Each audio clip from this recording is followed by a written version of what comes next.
మీరు చేసే బ్రష్ అన్ని ప్రదేశాలను క్లీన్ చేయాలి. మీరు బ్రష్ చేసేటప్పుడు మీ మనసు ఎక్కడో వేరే చోట పెట్టకుండా ఇక్కడ నుంచి మొదలు పెడితే బయట పక్క ఇక్కడ అంతా అయిపోయింది, లోపల పక్క పైన అన్ని ఏరియాలు క్లీన్ అయినాయా లేవా అనేది మీకై మీరే చేసుకోవాలి.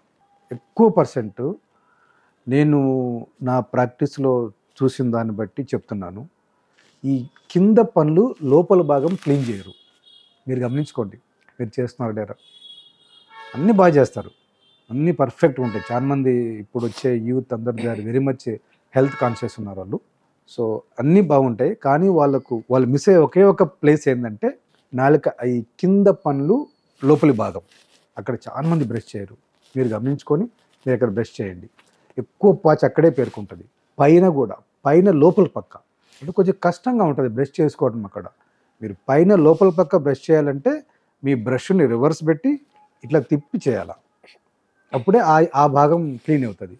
ఇనిషియల్గా కొంచెం ఇబ్బంది అనిపిస్తుంది, తర్వాత ఒక్కసారి మీకు అలవాటైనాక అది చాలా ఈజీగా ఉంటుంది.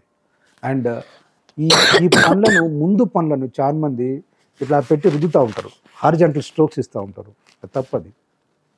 ముందు పనులను బ్రష్ చేసేటప్పుడు, సపోజ్ ముందు పనులు అనుకోండి, ఇట్లా కింది నుంచి పైకి, పైనుంచి కిందికి ఇట్లా చేయాలి బ్రష్. అది కొంచెం కష్టమే మీకు చేయటము, అది అలవాటు చేసుకోవాలి.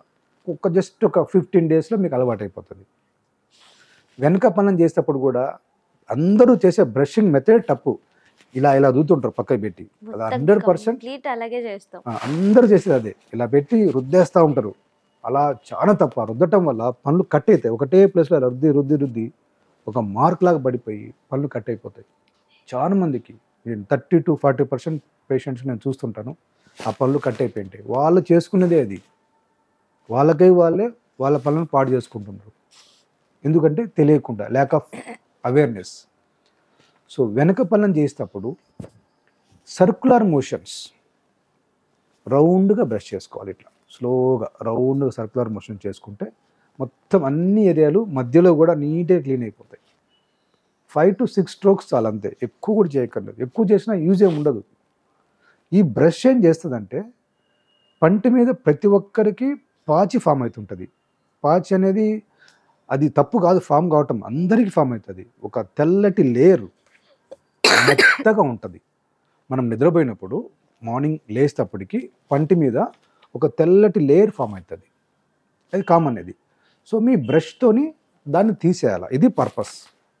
ఆ పాచి అన్ని ప్లేసుల్లో ఉంటుంది, ప్రతి పంటికి పాచి ఫామ్ ఉంటుంది, లోపల పక్క పాచి ఫామ్ ఉంటుంది. ఈ బ్రష్తోని ఆ పాచి మొత్తం తీసేసుకుంటాం, ఇదే టెక్నిక్. అండ్ దీనికి బ్రష్ కుచ్చుకుంటుంది, ఇబ్బంది పెడుతుంది, కాబట్టి మనం పేస్ట్ అనేది ఒక అడిషనల్ థింగ్. ఆ పేస్ట్లో ఫ్లేవర్ ఉంటుంది, నురుగు వస్తుంది, మంచిగా ఉంటుంది, స్మూత్గా ఉంటుంది. కాబట్టి పేస్ట్ రోల్ తక్కువ అక్కడ. క్లీన్ అయ్యే దేనివల్ల? మీ బ్రష్ వల్ల క్లీన్ అవుతుంది. అది చాలామంది తెలియదు. చాలామంది పేస్ట్ నేను కాస్ట్లీ పేస్ట్ వాడుతున్నాను, నేను అక్కడి నుంచి తెప్పించా పేస్ట్, ఇక్కడి నుంచి తెప్పించాను, ఏదో చెప్పుకుంటుంటారు. అవన్నీ వేస్ట్.